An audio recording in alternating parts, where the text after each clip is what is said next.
Hi guys! Welcome back to my channel. So, Dasbea update tayo talagang kahit bumabagyo. Hindi talaga napigil ng bagyo na magkita itong Dasbea. Sino Dustin Yu at si Bianca Di Vera.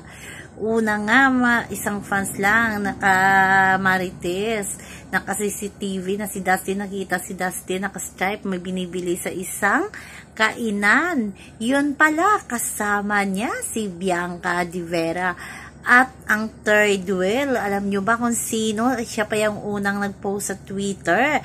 Ang hirap daw maging third wheel shit. Sino kaya yon? Didi ang pambansang Ginoo at ang best friend ni Dustin yun na si David Licangco.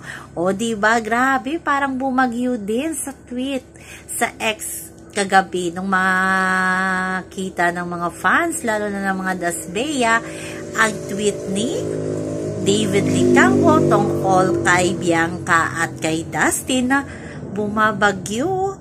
Bagyo ka lang, in love si na Bianca at si Dustin Yu.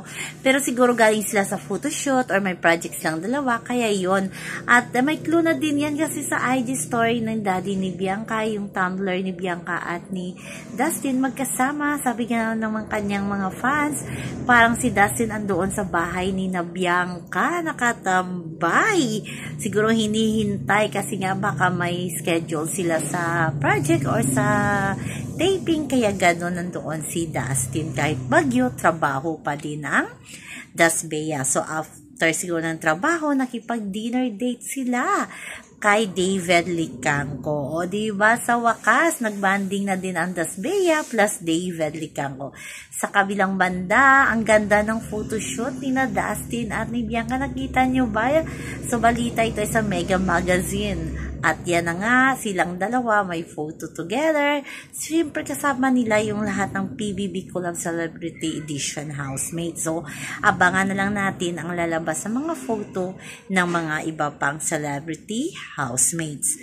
Sa kabilang banda, ayan, nasa vlog, sa OG Diaz Showbiz Update, si Dustin Yu. Matagal na pala silang magkaibigan ni Mama OG Diaz bago ito pumasok ng PBB. At yung mga kapa daw si Dustin sa kanya kasi nagkita sila sa All-Star Games ng Star Magic last July, anong pa ito yung Star Magic natin, doon sila nagkita, kaya maraming ding video na nakita, naghag, siyempre bigay respeto sa isang OG Diaz. So yun lang po guys ang ating update sa ngayon, hanggang sa muli, bye bye. Always remember, huwag po tayo magmaka-stress. Please like, share, and subscribe my channel para ma-update kayo